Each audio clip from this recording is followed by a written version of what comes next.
Hello friend, welcome to our channel mister class 9-10। मैं अकमल खान आज आप लोगों को क्लास 10th मैथमेटिक्स चैप्टर 3.1 का क्वेश्चन 1 हल कराने जा रहा हूँ।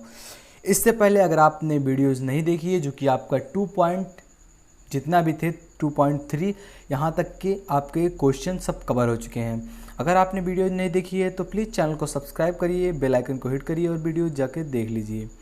अब देखिए, यहाँ जो आपका क्वेश्चन है 3.1 का पहला जो क्वेश्चन है ये क्या कह रहा है। अब देखिए, इसमें लिखा हुआ है कि आफताब अपनी पुत्री से कहता है, आफताब एक व्यक्ति है जो कि अपनी पुत्री से कहता है कि 7 वर्ष पूर्व मैं तुमसे 7 गुना आयु का था।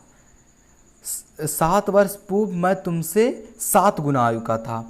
अब से 3 वर्ष पश्चात यानी बाद में मैं तुमसे केवल 3 गुना ही रह जाऊंगा। मैं तुमसे केवल 3 गुना रह जाऊंगा। यह मनोरंजक यानी कि मतलब मज़ेदार वाक्य है। इस स्थिति को बीजगणितीय एवं ग्राफीय रूप में आपको व्यक्त करना है। अब पहले जान लीजिए कि बीजगणितीय रूप क्या होता है। मतलब इसको आपको लिखना है x, y, z इन रूपों में आपको लिखना है। ये तो आपका हो गया बीजगणितीय। और ग्राफीय रूप क्या होता है, ये जिसमें आपके 2 अक्ष होते हैं, x अक्ष, y अक्ष, और इसमें x अक्ष, x डैश y और y डैश ये अक्ष होते हैं, और इस पर आपको दर्शाना है ये समीकरण को।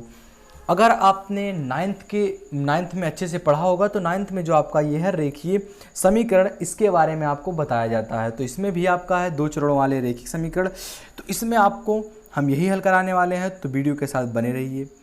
अब देखिए, इसमें हल में मान लिया गया है, माना आफताब की वर्तमान आयु x मान लिया और पुत्री की वर्तमान आयु आपको y मान लिया। अब देखिए, आपका यहाँ जो लिखा हुआ है कि 7 वर्ष पहले, 7 वर्ष, अब एक क्वेश्चन नंबर 1 बनाएंगे आप ना, यानी कि 7 वर्ष पहले। अब देख लेंगे कि पहले कहा था कि 7 वर्ष पहले इसकी कितनी आयु होगी, तो अब निकालेंगे कि 7 वर्ष पहले दोनों की कितनी कितनी आयु थी। अब देखिए, यहाँ 7 वर्ष पहले आफताब की आयु आज है x वर्ष, और 7 वर्ष पहले मतलब कि 7 माइनस आपका हो गया। इसके बाद इस तरीके से y माइनस 7 आपका मान लिया, यानी कि अब जो 7 वर्ष पूर्व इनकी आयु है ये है x माइनस 7 और y माइनस 7। अब जो कह रहा है इसमें कि ये जो कह रहा था कि मेरी आयु तुम्हारी आयु की 7 गुनी थी, यानी कि अब जो आफताब की आयु है ये x माइनस 7 वर्ष पूर्व, ये किसके बराबर हो जाएगी, यानी कि उसके पुत्री की, जो कि 7 वर्ष पहले इतनी वर्ष की थी। अब इस 7 गुना इसकी हो जाएगी, तो ये 7 गुना। अब दोनों समीकरण आके जाके संतुष्ट हुए। अब इसको आप हल करेंगे और आपका जो निकलेगा ये क्वेश्चन नंबर 1 बनेगा, समीकरण नंबर 1 बनेगा।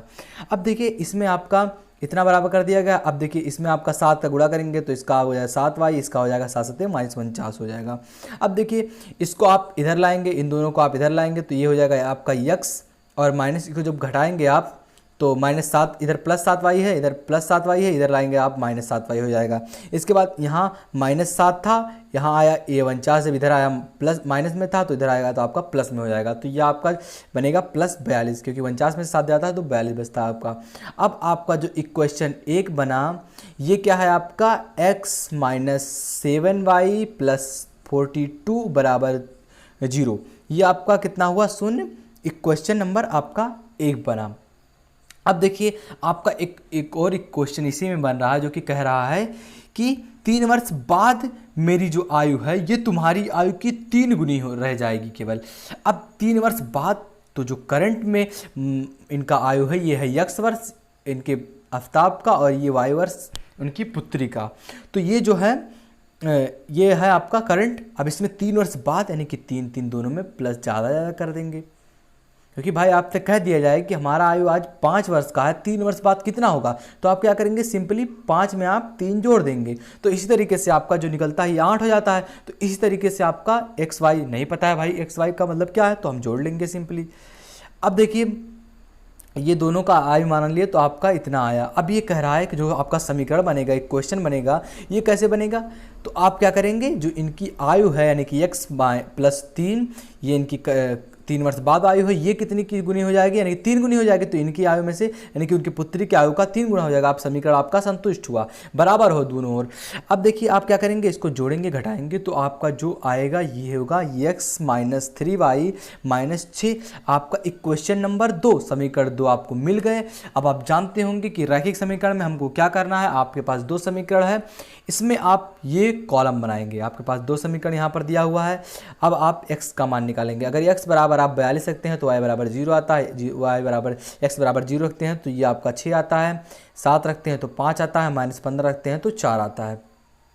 अब देखिए आप जो बनाएंगे ये आपका यहाँ दिया गया है, ये जो आपका है ये है आपका कि ये आपका रैखिक समीकरण, यानी कि जो आपका अक्ष पर दिखाया जाता है इसे आप कहते हैं रैखिक समीकरण।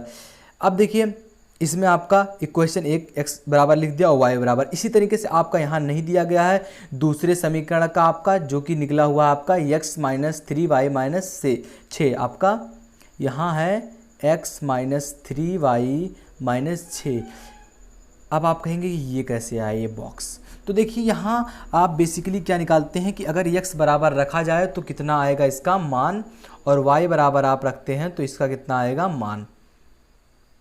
ये आपका है, अगर x बराबर रखते हैं तो कितना आएगा y बराबर, क्योंकि जो ये अक्ष होता है ये आपका x और y पर आधारित होता है। अब देखिए ये जो आपका है ये बन गया आपका x y का मान रख लिया। अब ये जो आपका समीकरण होता है ये अक्ष होता है जिसको आप कहते हैं x अक्ष, x डैश अक्ष, y अक्ष, y डैश अक्ष। तो ये अब x का मान -42 रखेंगे। आप 10 का खाना बना लिए, इसके बाद -42 रखेंगे तो -42 आपका यहाँ आएगा। आप जानते होंगे कि पहले x अक्ष लिखा जाता है फिर y अक्ष लिखा जाता है।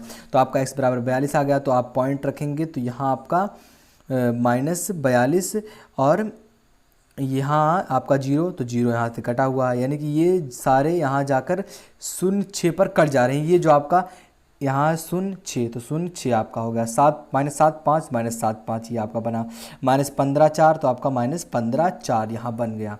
अब इसी तरीके से आप यहाँ नहीं दिखाया गया है कि आपका ये जो दूसरा समीकरण है इसको कैसे प्रदर्शित करें। अब यहाँ भी आप x और y का मान रखेंगे इस समीकरण के हिसाब से, और फिर इसी रेखा पर आप दर्शाएंगे, या फिर कहीं भी आपका बनेगा वहाँ पॉइंट आप लगाते जाएंगे, एक रेखा खींचेंगे जो बनेगी रेखा, फिर यही आपका जो बीच में त्रिभुज या फिर कोई चीज़ बन रहा है या फिर कुछ भी नहीं बन रहा है तो यही आपका हो जाता है रेखीय समीकरण। तो इस तरीके से आपका दोस्तों लगाया जाता है ये वाला सवाल जिसमें आपका दर्शाना होता है। आशा करते हैं वीडियो पसंद आया होगी। यदि वीडियो पसंद आए तो लाइक करना, यदि आप हमारे चैनल पर नए हैं तो प्लीज़ चैनल को सब्सक्राइब करिए, बेल आइकन को हिट करिए। मिलते हैं आपसे अगली वीडियो में, तब तक के लिए जय हिंद जय भारत।